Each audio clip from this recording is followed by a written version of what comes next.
अब नए अंदाज में आपका आंदोलन देखने को मिलेगा। मास्टर जी, आगे इस लड़ाई को हम किस रूप में देखने वाले हैं?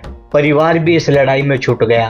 मास्टर जी, पूरे जीवन में अब तक कोई ऐसा घटनाक्रम जो यादगार बन के रह गया हो? मास्टर विजय सिंह की वेशभूषा पे भी सवाल उठाते हैं कि किस तरह का ये रूप है इनका, इसके पीछे की क्या कहानी है, वो मास्टर विजय सिंह के आंदोलन से क्या सीख लें, क्योंकि दुनिया के सबसे बड़े आंदोलनकारी के रूप में आज मास्टर विजय सिंह को जाना जाता है। इस पूरे सफर में कोई अब तक ऐसा समय आया हो, पछतावा हुआ हो कि गलत निर्णय है? क्या मन में है आपके? परिवार भी आपका छूट गया, लोग अब आपको कहते हैं कि किस तरह का इनका आंदोलन है। मास्टर जी, इस पूरे सफर में आपके अब तक मुश्किल किस तरह की सामने आई? जब आप आंदोलन के लिए आए मास्टर जी, तो परिवार की क्या प्रतिक्रिया? मैं अपने देश के कानून को तोड़ना नहीं चाहता जी। नहीं, मैंने तोड़ा।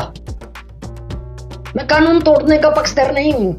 तो मेरे पर 8-7 गोलियां चली और जो माँ की सीख थी वो मुझे बहुत ही मतलब मेरे लिए, जीवन के लिए आज जो भी कुछ हूँ अपनी माँ की सीख की वजह से हूँ। और फिर मुझ पर दबाव था कि इस ड्रामे को खत्म करो। मैंने संकल्प लिया है कि मैं मतलब अंतिम सांस तक कि मैं अपने मिशन के लिए किसी चौक पर अगर मुझे बूट पॉलिश भी करनी पड़े तो मैं उसके लिए कर दूँ।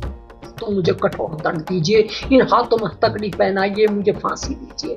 अगर सही हो तो इसमें न्याय कीजिए। बुकों का नाम दर्ज कराने के लिए नहीं कर रहा हूँ। मेरा मकसद जो है देश में ईमानदारी का है, माफिया को समाप्त करने का है। देखिए भाई, भले ही कोई सामने ना आवे, बाकी अंदर से बहुत लोग मेरे साथ, बहुत लोगों की दुआएं मेरे साथ, बहुत लोगों का मेरे पे समर्थन है।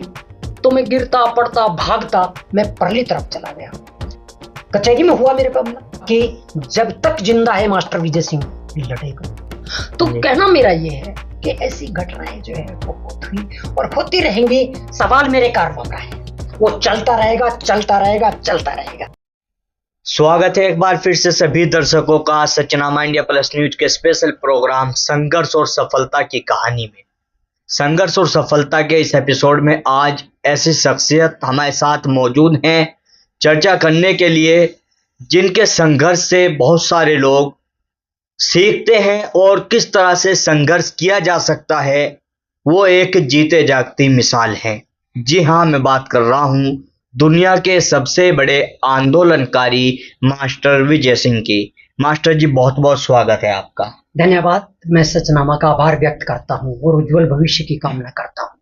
मास्टर जी, संघर्ष और सफलता का हमारा एपिसोड है। इसमें हम लोगों के संघर्ष के बारे में जानते हैं, किस तरह का संघर्ष रहा, किस तरह की सफलता मिली। जिस तरह से आपका संघर्ष दुनिया के सबसे बड़े आंदोलनकारी के रूप में आज आपको दुनिया जानती है, तो मास्टर विजय सिंह का किस तरह का जीवन रहा है? आपके शुरुआती जीवन से अगर बात की जाए, मूल रूप से मास्टर विजय सिंह कौन है, कहाँ से हैं, कहाँ पे जन्म हुआ, कैसा बचपन रहा आपका? देखिए, मेरा गांव जी चौसाना, हाल जनपद शामली मुजफ्फर के पहले जो है शामली जो है मुजफ्फरनगर का ही पार्ट था, जिला अलग होने के कारण। जी, छोटा सा गांव था और इस जिले का बहुत मतलब 72-75 किलोमीटर का एरिया था। इंटीरियर था, बहुत ही जो है दूरी पर था। जी, वहां पे मेरा जन्म हुआ और जन्म के बाद जो है मेरी शिक्षा दीक्षा सरकारी स्कूल में हुई। जी, और इसके बाद मैं जी, 8वीं तक का ही स्कूल था गांव में। इसके बाद मैं अपने गांव से बाहर पढ़ने गया जी, और मैंने ग्रेजुएशन की सहारनपुर से, झिंझाना से। जी, और इसके बाद जो है मैं हॉस्टलों में भी रहा, वो भी रहा। तो जो मैं वहां की लाइफ देखता था, स्वतंत्रता, समानता, जी, और फिर गांव की लाइफ देखता था, तो बड़ा डिफरेंस था। जी, वहां पे वही माफियागिरी, मठाधीशपना, ये सब मुझे नजर आता था। जी, तो एक टीस थी जी, मुझे, जो कुछ पढ़ाया गया, जो कुछ किया गया, जो कि पॉलिटिकल साइंस भी मेरा सब्जेक्ट रहा, जिसमें मौलिक अधिकार, समानता, स्वतंत्रता, शोषण के विरुद्ध अधिकारों का जो है बड़ा अच्छा उल्लेख है। तो इस तरह की बातें, समानता को देख करके मेरे मन में बहुत पीड़ा होती थी। माता जी भी कहती थी कि नहीं, यहाँ गलत होता है और मानवाधिकारों का हनन होता है और इस पर कुछ करो। मैं इसके बाद जो है एक बार एक घटना हुई कि मैं शाम को 4 बजे कॉलेज से घर जा रहा था। एक माँ बेटा जा रहे थे, माँ के सिर पे घास की गठरी थी, समय के 4 बज रहे थे शाम के, और बच्चा कह रहा था माँ किसी के साथ आटा लिया, शाम को तो रोटी बना ली। इस सेंटेंस ने मुझे इतनी बुरी तरह झकझोर दिया कि मैं वो उस दुनिया को छोड़ने के लिए तैयार हो गया और मैंने अपनी अध्यापक की नौकरी से इस्तीफा दे करके। नहीं, ये घटनाक्रम आपके सरकारी, आप टीचर सरकारी रहे हैं मास्टर जी, या प्राइवेट थे आप? नहीं, उस समय एड था, एड मिलती थी सरकार से जी। मतलब ये आपके टीचर बनने के बाद का घटनाक्रम जिसकी वजह से आज आप इस रास्ते पे चले जी। इस घटना ने आपको मजबूर किया और आपके जीवन में एक नया बदलाव आया। जी जी। तो इसके बाद मैंने इस्तीफा दे दिया। इस्तीफा देने के बाद फिर मैंने अपने गांव पर शोध किया। गांव पर शोध करने के बाद मैंने पाया लैंड रिकॉर्ड का जो जमीनों का है, सार्वजनिक, देखिए जमीन 2 प्रकार की होती है, सार्वजनिक जमीन और निजी जमीन। तो जब मैंने सार्वजनिक जमीन पर रिसर्च की तो मुझे 4575 बीघे अपने गांव में पाई गई और जिसमें 4000 पर घोटाला पाया। अब 4000 का घोटाला पाने के बाद मैं बड़ा दंग रह गया। भाई, जिस गांव में इतनी जमीन और वहां का गरीब आदमी भूखा है, आप वहां के बच्चे भूखे हैं, तो इससे शर्मनाक बात हो नहीं सकती। तो इसके बाद जो है मैं ड्राफ्ट बना करके शिकायत करने के बाद जो है मैं काफी किया, मुझे धमकियां भी मिली, मतलब गुंडे भी पीछे लगे। तो आखिर में 26 फरवरी 1996 को मैंने कलेक्ट्रेट मुजफ्फरनगर में धरना देना शुरू कर दिया और एक धरने पर बैठ गया। और जो अब जो है 30वां साल अब प्रारंभ हो जी। तो मेरा कहना क्या मतलब ये है कि जिस समय मैं कहता था कि भूमाफिया है, सार्वजनिक जमीन है और अवैध कब्जे हैं, तो नेता अधिकारी हंसते थे मुझे जी, और हंस करके कहते थे यार ये क्या होता है, क्या फुद्दूपने की बात कहते हो। और आज जो है, आज हर सरकार जी, अगर 30 साल पहला स्थिति लो और आज लो, तो आज जो है अवैध कब्जे भी हैं, आज नजर आ रहे हैं। अधिकारियों को भी कहीं ना कहीं अवैध कब्जे, सरकारी जमीनों पर भूमाफियापना आज जो है वो सच होता जा रहा है। और यानी कहना चाहिए कि वो जो मेरी कल्पना थी, जो मेरी सोच थी, वो आज फलीभूत होने को जा रही है। देखिए, मुजफ्फरनगर में लगभग 70,000 बीघे जमीन, पटवारियों के उसमें 52,000 बीघे जमीन और बाकी कहीं ना कहीं खाली हो रही है। आज देखिए तालाबों पर, वनों की जमीनों पर अभी भी बहुत कब्जा है। देखिए, दोनों जिलों में लगभग 7 लाख बीघे जमीनों पर कब्जा है, लगभग 1 लाख बीघे मुश्किल से छुट्टी। और अभी भी जो है नदियों की जमीनों पर, तालाबों की जमीन बहुत कब्जे हैं। लेकिन मास्टर जी, जैसे ये तो आपने आंदोलन के बाद तक की प्रक्रिया अपनी बताई है, लेकिन बचपन में हम दोबारा आपके आते हैं जी। मास्टर विजय सिंह का बचपन किस तरह का था? क्या चीजें थी बचपन में? कितने आपके परिवार में कौन कौन लोग थे? किस तरह का परिवार है? हम 4 बहन भाई थे, दो बहन और 2 भाई, और मैं तीसरे नंबर का था। एक भाई एक बहन बड़े हैं और मैं, और एक बहन छोटी है जी। और छोटा सा परिवार था, किसान परिवार था। और अपना जो है वो खेती बाड़ी, माँ बाप दोनों अनपढ़ थे, वो सब खेती बाड़ी करते थे। एक ही माँ का था कि ये पढ़ लिख करके कुछ करे, और जो माँ की सीख थी वो मुझे बहुत ही, मतलब मेरे लिए, जीवन के लिए आज जो भी कुछ हूँ अपनी माँ की सीख की वजह से हूँ। और अपने सब जितने भी मेरे मतलब अध्यापक रहे, गुरुजन रहे, मैं उनका आभार व्यक्त करता हूँ कि उनकी सीख के कारण मैं आज यहाँ तक पहुँचा हूँ। और इसके बाद जो है मैं जब आंदोलन पर चला गया और परिवार पहले तो खुश था, तो फिर परिवार जो है वो मुंह मोड़ गया। लेकिन इस दौरान जब आप आंदोलन शुरू करने के लिए आए, उस समय तक मास्टर विजय सिंह की शादी हो चुकी थी? हाँ, हो चुकी थी, बच्चे थे 3। मास्टर विजय सिंह की लव मैरिज थी या लव मैरिज का मतलब? लेकिन जब आप आंदोलन के लिए आए मास्टर जी, तो परिवार की क्या प्रतिक्रिया थी? देखिए, शुरू में तो परिवार खुश था कि नहीं, एक बुराई के खिलाफ लड़ रहा है। फिर इसके बाद जी। परिवार का, रिश्तेदारों का कंसेप्ट बदल गया था और फिर मुझ पर दबाव था कि इस ड्रामे को खत्म करो, तुम क्या है ये वो है। इतने दिन बच्चों की किस तरह की प्रतिक्रिया आई? आपके जो बच्चे हैं, बीवी है? बीवी बच्चे भी जो है कुछ दिन पहले तक वो मतलब 2 5 साल तो खुश रहे, इसके बाद जो है वो सब जो है अगेंस्ट होगी। और सवाल एक बात का है, भगत सिंह तो पैदा हो जाए जी। बाकी मेरे नहीं, पड़ोसी के हो जाए, क्योंकि भगत सिंह को तो इस इसके लिए आहुति देने के लिए तो खुद को तो जलना जी। कोई ना कोई तो जल, तो उसके लिए कोई तैयार, तो इसलिए जो है कोई परिवार, मैं नहीं कहता कि साथ में। और रही बात ईमानदारी आंदोलन में बहुत जरूरी। आपके बीवी बच्चों की क्या प्रतिक्रिया आज के समय में आती है? अच्छी प्रतिक्रिया, सब दूर हैं आपसे? सब। और मैंने संकल्प लिया है, आज भी मैं कुंभ में भी संकल्प लेकर आया हूँ और मैंने संकल्प लिया ईमानदारी का, मैंने संकल्प लिया है अपने पथ को आगे। मैं 12-11 दिन का तो पूरा मैंने कल्पवास और वो किया, और आज भी मुझे बूस्ट आत्मिक शक्ति हुई, ईश्वर हुई। मैंने संकल्प लिया है कि मैं मतलब अंतिम सांस तक। मास्टर जी, इस पूरे सफर में आपके अब तक मुश्किल किस तरह की सामने आई? देखिए, हर तरह की मुश्किल आती है, आर्थिक भी मुश्किल आती हैं, सहयोग की मुश्किल आती हैं, ताने सुनने पड़ते हैं, समाज का एक वर्ग जो है बहिष्कृत करता है, वो अच्छी नजरों से नहीं देखता, वो कमेंट करता है, वो जो है दुनिया भर की जो है बातें उठाता है। अगर हमें अपने मिशन में कामयाब होना तो ये सब कुछ सहन कर। आर्थिक मुश्किल की आपने बात की है, आर्थिक स्थिति की अगर बात की जाए तो परिवार किस तरह का बैकग्राउंड मास्टर विजय सिंह का है? थोड़ी जमीन है, उससे परिवार चल रहा है, मुझे भी पहले मिल जाता था, अब जो है अब मेरा तो 3-4 मेरे क्लासमेट हैं, उनसे ही मेरा खर्च चलता है, क्योंकि परिवार के लोगों को ये करना जो वो सहन नहीं करते। मतलब क्लासमेट जो उस समय आपके साथ पढ़ाई करते थे वो जो है अच्छे पदों पर हैं, और वो जो है मुझे कुछ खर्च भेज देते हैं, उसी से ही आंदोलन चल रहा है। और मैं एक बात आखिरी में भी कहूँ कि मैं अपने मिशन के लिए किसी चौक पर अगर मुझे बूट पॉलिश भी करनी पड़े तो मैं उसके लिए कर दूंगा। मतलब ये लड़ाई आखिरी सांस तक तैयार है। और दूसरी एक बात और भी है जी।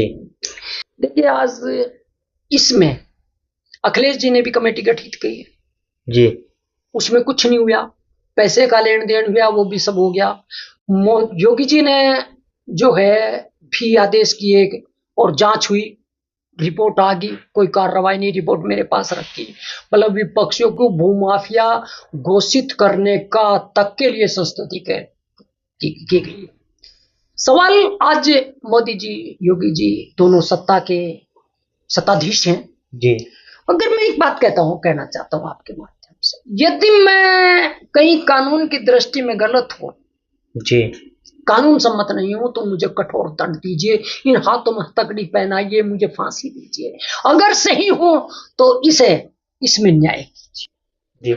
अगर देखिए, संविधान में सबको बराबर हक है, और इस जमीन को भाई कोई गौशाला बना दो जी, कोई यूनिवर्सिटी बना दो, चूंकि 4000 एक ही गांव में 4000 जमीन, बड़ा कोई जो है बिजली घर बना दो, बड़ा कोई स्कूल बना दो, मतलब आई मीन सार्वजनिक खोज के लिए जाएगा। लेकिन जिन लोगों से आपकी लड़ाई है वो बड़े पावरफुल आदमी हैं। देखिए, मैं आज आपको बता दूं कि जिन लोगों के साथ वो इस जमीन में वो घोटाले में लिप्त हैं, वो सब कुछ राजनीतिक हैं, मेरे गांव के भी हैं, बाहर के भी हैं, और उसमें वो जब भी पार्टी बदलती है वो उसी पार्टी में चले जाते हैं, और राजनीतिक दबाव और भ्रष्टाचार के कारण फिर कोई कार्रवाई नहीं हो पाती। लेकिन मास्टर जी, जिस तरह का आपका संघर्ष है, जो आपकी लड़ाई है, आप मतलब क्या मन में है? आपके परिवार भी आपका छूट गया, लोग अब आपको कहते हैं कि किस तरह का इनका आंदोलन है। देखिए, इस तरह की चीजें भी आती है, क्योंकि जब भी हम कोई काम करते हैं तो पॉजिटिव और निगेटिव दोनों प्रतिक्रिया जो है लोगों के सामने आती है। कुछ लोगों का आपके आंदोलन को लेकर कहना है मास्टर जी को अब इसमें मजा आने लगा। तो क्या कोई आंदोलन ऐसा भी होता है कि मजे के लिए आदमी करे? देखिए, ये जो जुनून है जी, दीवानगी है, ये जुनून है, दीवानगी है, कोई कुछ भी कहे जी, मजनू। मैं जो लोग कह रहे हैं वो आवाज उठावे कि इसे जेल में डालिए। मैं अपने देश के कानून को तोड़ना नहीं चाहता जी। नहीं मैंने तोड़ा, मैं कानून तोड़ने का पक्षधर नहीं हूं, मैं कानून तोड़ने को अच्छा नहीं मानता। जो आदमी अपने संविधान को, अपने कानून को तोड़ता है, मैं उसे धर्मभ्रष्ट कहता हूं, विरोधी कहता हूं। इस पूरे सफर में कोई अब तक ऐसा समय आया हो, पछतावा हुआ हो कि नहीं, गलत निर्णय है वापस? नहीं, देखिए निर्णय जो है, देख लीजिए जीवन में, या तो निर्णय ना लो, अगर निर्णय ले लिया जी तो फिर उस पर अडिग रहिए, उसे अंतिम मुकाम तक, अंतिम पायदान तक पहुंचाइए। यही धर्म है, यही राष्ट्र धर्म है। लेकिन सरकारें लगातार बदलती रही आपकी इस लड़ाई में, और आपका जो संघर्ष है तमाम मुख्यमंत्रियों के सामने है, फिर अब तक क्या लगता है आपको? सरकारें बदलती रही, आरोपी भी बदलते रहे जी। सरकारों के साथ एक बात बता दूं आज, कि बसपा में एक दिन बसपा के पदाधिकारियों के यहाँ लाइन लगती थी, और आज देखा कोई आदमी है क्या उनके यहाँ? जी। तो ये सब जो है सत्ता के बदलने के साथ साथ ही बदल जाते हैं, और सत्ता के साथ ही जुड़ते हैं।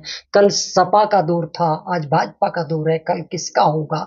तो ये तो एक परिपाटी बन गई है।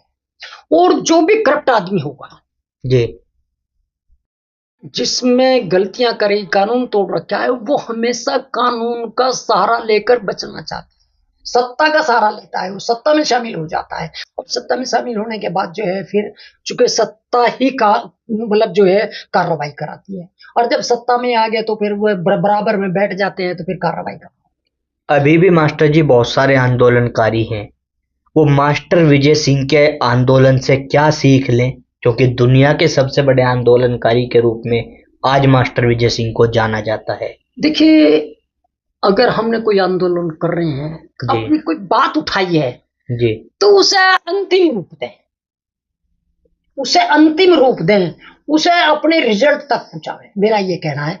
और आपके माध्यम से एक चीज और भी कहना चाहता हूं जी, कि आंदोलन है, कोई भी शिकायत है, उसकी समय सीमा, मास्टर विजय सिंह जैसे लोगों को 30 साल ना बैठना पड़े, राइट रोंग पर तुरंत एक्शन होकर के कार्रवाई हो जाए। देखिए, कई बाहर के देशों में ऐसा नहीं है। आज सऊदी अरब की जब मैं रात को पढ़ता हूं वहां की व्यवस्था के बारे में, 15 दिन 1 महीने में देखता जी। जर्मनी में ऐसा ही है, फ्रांस में ऐसा ही है, तो मेरे देश में भी ऐसा ही होना चाहिए। देखिए, एक पीड़ित जो है, पहले वो वहां पिटता है और फिर अदालतों में वो 30-30 साल धक्के खाएगा, तो उसे न्याय नहीं करेंगे जी। तो समय सीमा जरूर हो, कि समय सीमा पर जो है मतलब यस या नो तुरंत हो जाना चाहिए। लेकिन मास्टर जी, ये तो आपके संघर्ष की बात हो गई। संघर्ष आपने जिस तरह से किया, मुश्किलें क्या आई, वो तमाम बातें आपने बताई, बचपन के बारे में भी आपने बताया, परिवार भी इस लड़ाई में छूट गया। लेकिन सफलता की अगर बात की जाए, तो जो बुकों में नाम आपने दर्ज कराया है और दुनिया के सबसे बड़े आंदोलनकारी के रूप में आपको जाना जाता है, इसके अलावा सफलता कुछ और मिली है या केवल नाम नाम की सफलता मिली है? देखिए, सफलता मेरी ये है जी कि 30 साल पहले मैंने एक आवाज उठाई थी, अवैध कब्जे, जी, भूमाफिया जी, वो आज फलीभूत हुआ है। देश के हर कोने में ये आवाज है।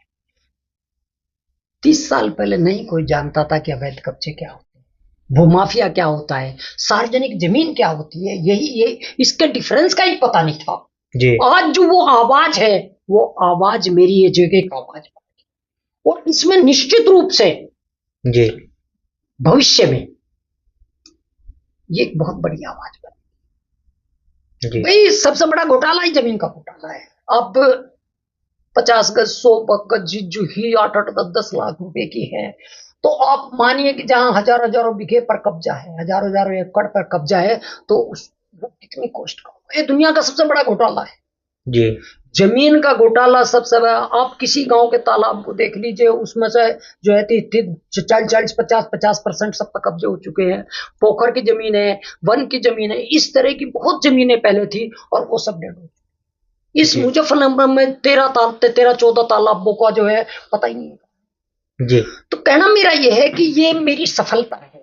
अगर आज इस पे बोल रहे हैं, कह रहे हैं, एक मेरा शोध जो है वो ऊपर आ गया, आपका कई सारी बुकों में भी नाम दर्ज हुआ है, कौन कौन सी बुकों में नाम आपका दर्ज हुआ? मैं तो सभी बुकों में कर दिया है, गूगल ने इसे सबसे लंबा लिम्का बुक है, इंडिया बुक है, एशिया बुक है, गिनीज बुक, सब सब बुकों में दर्ज कर दिया। मेरा मकसद बुकों से नहीं जी, मैं बुकों का नाम दर्ज कराने के लिए नहीं कर रहा हूँ। मेरा मकसद जो है देश में ईमानदारी का, माफिया को समाप्त करने का है। जी, मेरा जो संकल्प है वो ये है कि मेरे देश से माफियागिरी समाप्त हो, मेरे देश से करप्शन खत्म हो। कर ऐसा हो गया तो इस देश से बढ़िया तो कोई देश ही नहीं हो सकता है, जहां का आदमी 14-14 घंटे मेहनत करता है जी, और वहां का आदमी फिर भी रोजी रोटी 5 किलो अनाज के लिए तरस है। ये अच्छा। लेकिन जब आपके पास में गूगल की तरफ से कॉल आई और आपको उन्होंने बोला कि आप दुनिया के सबसे बड़े आंदोलनकारी बन चुके हैं, कैसा अनुभव था? देखिए उस समय कैसा मन में आया कि मतलब ऐसा लगा कि सफल हो रहा हूँ, हाँ, या ऐसा लगा कि आज दुनिया का मैं सबसे बड़ा आंदोलनकारी बन चुका हूँ, लेकिन लड़ाई अभी भी जो की तू है, कार्रवाई नहीं हो पा रही है? उन्होंने किया बेचारों ने, धन्यवाद कि मुझे अपने हर बिंदु को ध्यान रखा। जी, ऐसा नहीं है, देखिए मैं अभी केजरीवाल की बात करता हूँ, वो करप्शन की बहुत बातें करते हैं। जी, 10 साल में मुझे तो नहीं लगता किसी के केस को उन्होंने सजा दिलवाई हो, किसी केस में पैरोकारी। भाई हम मुद्दों को ला करके भ्रष्टाचार ला करके हमारा मकसद सत्ता प्राप्त करने का नहीं है, नहीं होना चाहिए। हमारा मकसद जो है वास्तविक जो करप्ट लोग हैं उनके खिलाफ लड़ते रहने का है, उन्हें नंगे करते रहने का है, समाज में बहिष्कृत करने का है। जी, तो ये चीजें जो है हम अपनी लड़ाई को, अपने मुद्दे को, अपने बिंदु को जो है अंतिम मुकाम तक ले जाने के लिए कार्य उस पर करते रहे, मेरा कहना ये। जी। और मैं उसी के लिए वचनबद्ध हूं और संकल्प। एक घटनाक्रम मुजफ्फरनगर में आपके साथ हुआ, आपका जो आंदोलन था वो कलेक्ट्रेट में अब तक देखा जाता था, लेकिन अचानक से आपने शिव चौक पर उसको जो है शिफ्ट कर दिया। वो क्या घटनाक्रम था? बहुत सारी न्यूज में आपका चला उस दौरान। देखिए एक अधिकारी को वहां आपत्ति थी जी, लेकिन मुझे कलेक्ट्रेट हो या शिव चौक हो जी, या मंसूरपुर हो जी, या खतौली हो, मुझे जगह का मतलब नहीं है। जी, वहां कोई मेरी दुकान नहीं चल रही थी, मेरी एक आवाज थी कि भाई इसके खिलाफ, इस मुद्दे के खिलाफ कार्रवाई हो, ये जमीनें छूटे। और उसे आपत्ति है भाई एक कलेक्टर से, एक सरकार से मैं भूमाफियाओं से लड़ सकता हूं जी, एक व्यवस्था से नहीं लड़ सकता। तो उसे आपत्ति हुई है भद्रता की, जो कुछ भी वो तो वो अपने जहन में जो कुछ आदमी के होता है वो कहता है। भाई मैंने कलेक्ट्रेट छोड़ दिया, मैं शिव चौक पर आ गया, यहाँ से भी अगर कोई कहेगा तो यहाँ से भी छोड़ दूंगा, मैं कश्मीर चला जाऊं, मैं केरल चला जाऊंगा, मैं आसाम चला जाऊंगा।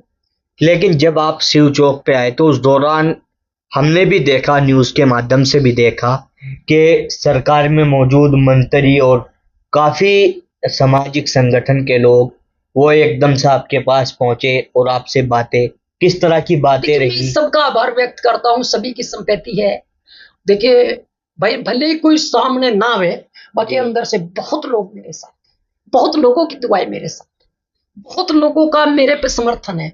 मैं जब भी कहीं जाता हूं तो मुझे जब नमस्कार होती है तो मैं अपने आप को यही कि मुझे यही प्रसाद। तो सब लोगों का, मुजफ्फरनगर मेरी कर्मस्थली है, मुजफ्फरनगर ने मुझे बहुत प्यार दिया। और खासकर मीडिया का जहां तक है, चाहे वो कोई सी भी मीडिया हो, मीडिया मेरा बहुत बड़ा साथी है। मैं सबके उज्जवल भविष्य के लिए और उनके लिए प्रभु से प्रार्थना करता हूँ, हे भगवान इन्हें और उन्नत करें। मुजफ्फरनगर की मीडिया के लोगों ने मुझे बहुत साथ दिया, बहुत ही साथ दिया, मतलब मेरे पास शब्द नहीं है कि मैं उनके लिए और क्या कहूँ। मास्टर जी, आगे इस लड़ाई को हम किस रूप में देखने वाले हैं? किस तरह की आगे की तैयारी मास्टर जी की आगे की तैयारी ये है कि मुझे 30वां साल आरंभ हो, 26 फरवरी को मुझे 30वां साल तो स्टार्ट हो जाएगा। और मैं 30वें साल में सोच रहा हूँ कि मैं यात्राएं करूँ, चूंकि मैं ये जो 12-11 दिन की यात्रा की, मुझे इसमें बहुत कुछ सीखने को मिला, अपनी बात कहने का मौका मिला।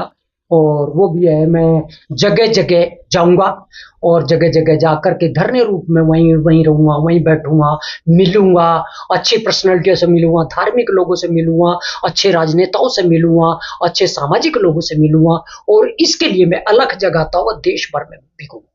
लेकिन मास्टर जी, जो एक नई आप बता रहे हैं कि नई यात्रा आप शुरू करने जा रहे हैं जी, इसके पीछे का मकसद क्या रहने वाला? करप्शन के खिलाफ, भ्रष्टाचार के खिलाफ, मेरा देश शुद्ध हो, सुचिता हो। यानी कि अभी यह आंदोलन मुजफ्फरनगर से चलेगा और हर शहर हर गांव और हर शहर गांव में जो है मैं अलग जगह तक घूमूंगा, आता रहूंगा मुजफ्फरनगर, कहीं ना कहीं किसी देश के, किसी प्रदेश की राजधानी में, किसी मठ में, किसी उसमें जाऊंगा, मैं अपनी बात कहूंगा। जी, मुझे किसी से द्वेष नहीं है जी, मुझे, कि मैं कोई राजनीतिक नहीं हूं। मैंने बताया कि अभी मैं केजरीवाल की भी बात बताई मैंने आपको। जी, तो ऐसा नहीं है, हमें जो है अपने मुद्दे के लिए हम अपना सबसे पहला जो है देश में जो है हम अपना राष्ट्र धर्म के साथ साथ हम राष्ट्र धर्म पूरा करें। अगर राष्ट्र धर्म है तो उस राष्ट्र को कुछ नहीं हो सकता, वहां के नागरिकों को कुछ नहीं होता। हम राष्ट्र धर्म के प्रति कृतज्ञ हो जी, राष्ट्र धर्म हमारा जो है सर्वोपरि। जी। तो मास्टर जी, इस पूरे जीवन में आपके संघर्ष की भी बात हुई, सफलता आपको हालांकि जीत हासिल नहीं हो पाई जो लड़ाई आप लड़ रहे हैं, लेकिन जिस तरह का रिकॉर्ड आपने आज बना दिया है, लोग आपसे प्रभावित हैं, लोग आपके जो संघर्ष जीवन का है आपके जीवन को देखते हैं और उससे सीख लेते हैं कि आंदोलन इस रूप में भी किया जा सकता है। तो क्या संदेश आप आज के समय में लोगों को देना चाहोगे जो आंदोलनकारी हैं, अलग अलग फील्ड में मेहनतें कर रहे हैं? देखिए, क्योंकि आप एक टीचर भी रह चुके हैं, बहुत सारे बच्चे आज आपके द्वारा पढ़ाए हुए भी, तो मतलब उस समय के बच्चे संपर्क में रहते हैं वैसे आपके? आते हैं। क्या कहते हैं आज वो, कि गुरुजी क्या काम लेके बैठ गए? नहीं कहते हैं, अच्छा पढ़ा रहे थे। वो जब रिकॉर्डों की बात कहते हैं, अच्छी बात कहते हैं, जी, तो वो कहते हैं कि नहीं हम आपसे कुछ सीखते हैं। मुझे एक बात कहे जी, कि वो अपने राष्ट्र के लिए, जो राष्ट्र का मूल स्वरूप है, जो राष्ट्र का जो मूल है, उसके लिए काम। हमें अपने राष्ट्र को मजबूत करना है, हमें अपने समाज को मजबूत करना। राजनीति आना जाना ये तो क्षणिक है, कभी भी कोई आदमी या कोई वो नहीं स्थायी रहता है, राष्ट्र स्थायी रहता है। मैं राष्ट्र धर्म को, राष्ट्र को जो है सर्वोपरि मानता हूं, और राष्ट्र के लिए काम करें। करप्शन को कभी बर्दाश्त न है, और करप्ट आदमी को जो है उसे निष्कासित करें। आज क्या है कि जितनी भी पार्टियां हैं वो सब करप्ट होने लगी हैं। करप्ट आदमियों से जो है दूरी बढ़ा, उसका सामाजिक बहिष्कार करें, तुम इसका भी जी। तो करप्ट आदमी को कहीं स्थान न दे। मुझे ये कहना है यार, जिस दिन इस देश से करप्शन समाप्त हो गया उस दिन ये देश जी, केवल करप्शन ही इसमें जो है मूल जड़ है। कि एक विश्व गुरु की बात आती है, करप्शन खत्म होगा तो भारत अपने आप ऑटोमेटिक विश्व गुरु बन जाए। जी, पक्षपात खत्म हो जाओ जो, तो ये देखिए आज पंजाब के कुछ युवा भाग करके अमेरिका जाते हैं। जी, क्यों जाते हैं? भविष्य बनाने के लिए। हम अपने देश में क्यों नहीं बना लेते हैं? चोरी क्यों करते हैं? अपने देश को ही ऐसा बना ले कि दूसरे हमारे यहां में। तो इस पर जो है हमें, और उसी का एक मूल मंत्र है वो ईमानदारी। कुछ लोग मास्टर विजय सिंह की वेशभूषा पे भी सवाल उठाते हैं कि किस तरह का ये रूप है इनका, इसके पीछे की क्या कहानी है? देखिए, मैं तो बैठा था, मैं तो एक जो, अगर मैं जब स्टार्टिंग में मेरा फोटो देखो विकिपीडिया पे, तो मैं तो सेम टू यू आप जैसा था।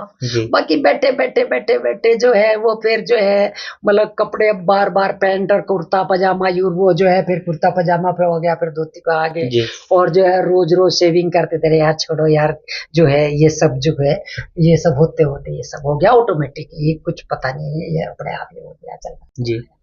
और सवाल वेशभूषा को जी, सवाल इशू पे देखना चाहिए जी। हमारा इशू पवित्र हो, हमारा इशू राष्ट्र जी, राष्ट्र के लिए जी। कपड़े आदमी ये तो आता है चला जाता है, ये मायने नहीं है मेरे। मास्टर जी, पूरे जीवन में अब तक कोई ऐसा घटनाक्रम जो यादगार बन के रह गया हो? क्योंकि एक घटनाक्रम की आपने बात की कि उस घटना ने आपको ये लड़ाई लड़ने पे मजबूर कर दिया और आप इतनी लंबी लड़ाई लड़ रहे हैं। कोई ऐसा यादगार पल बन के रह गया हो जीवन में, भुला ना पाए हो? देखिए, मैं 95 में जब ये आउट नहीं हुआ था ये मामला, मेरी दरखास्तें आ रही थी, मैं मंडी में एक जगह रहता था, मतलब तब तक ये धरना शुरू नहीं हुआ था जी। तो स्टेशन, ये जो रोडवेज है इससे के सीधा जा रहा था मैं जी और रेलवे लाइन क्रॉस करके मुझे मंडी जाना था जी और विरोधी जो है मेरे टांक में थे कि भाई इसे किसी तरह निपटा दो। जी। तो मैं जैसी दीवार का एक छोटा सा गेट था रोडवेज के सीधे एकदम टक्कर पे, और जी। मैं उसमें को निकल के जब मैं परली तरफ रेलवे ट्रैक पे गया तो मेरे पास 8-7 गोलियां चली। मतलब ये घटना तब तक आप लिखित में केवल शिकायतें दे रहे हाँ, थे, शिकायत में थे मैं, जब तक आंदोलन शुरू नहीं 26 किया, फरवरी से पहले उस की बात दौरान है। की ये घटना हाँ, ये घटना है, चूंकि कमिश्नर जांच हो चुकी थी, अब माफियाओं को लग गया था कि नहीं अब ये तुम्हें छोड़ेगा नहीं, जी। तो उन्होंने बदमाश लगा दी। बदमाश लगाने के बाद जो है पता नहीं उन्हें कैसा हुआ कि ये आदमी यहाँ पे आएगा, तो मेरे पे 7-8 गोलियां चली। जी। तो मैं जब गोली बराबर को निकली तो मैं गिरता पड़ता भागता मैं परली तरफ चला गया और जी। मुझे ये महसूस हो रहा था कि तू जब मरेगा, जी। कि तेरे गोलियां लग गई, तू मतलब जो है राइफल की गोली अगर बराबर को निकल क्रॉस हो जाती है तो नसें भी सुन हो जाती है। जी। तो मैं परली तरफ जाकर के हाँप गया, हाँप के बाद गिर गया नीचे और मैंने देख रहा मतलब करके, अब यार तेरे तो खून नहीं निकला, तेरा तो गोली नहीं लगी, और मैं उठ करके भाग पड़ा। जी। तो उस दिन लगा कि यार ये तो गलत शिकायत कर दी है, जान का खतरा बन जाएगा, तो इस घटना के बाद कोई डर महसूस हुआ? ना कभी आज तक नहीं डरा। कचहरी में हुआ मेरे पे हमला, उसके बाद भी हमला हुआ। कितनी बार हमला हुआ उसके बाद लगभग 4 बार इस लड़ाई के दौरान? इस दौरान के 4 बार। कोई बात नहीं यार, मैं तो अपना शरीर भी एम्स को डोनेट कर दिया। आफ्टर माय डेथ ये जनाजा जो है वो चला जाएगा और इसका जो जरूरतमंद है वो निकाल लो और बाकी इसी के काम। बाकी जब तक जिंदा है मास्टर विजय सिंह लड़ेगा। तो इस तरह के घटना के बाद भी डर नहीं है अंदर? कुछ नहीं, डर लड़ाई पूरी मजबूती से लड़ रहे हैं आज। समाप्त हो गया, कुछ नहीं है, ये डर पर जो है वो दूर की बात जी। क्या, जिस दिन ऊपर वाले को ले जाना होगा ले जाना, छुट्टी खुले में बैठे रहते हैं शिव चौक पर। हाँ भाई, ये जो जाना है एक दिन, ये शरीर नश्वर है, इसे जाना है एक दिन। जी।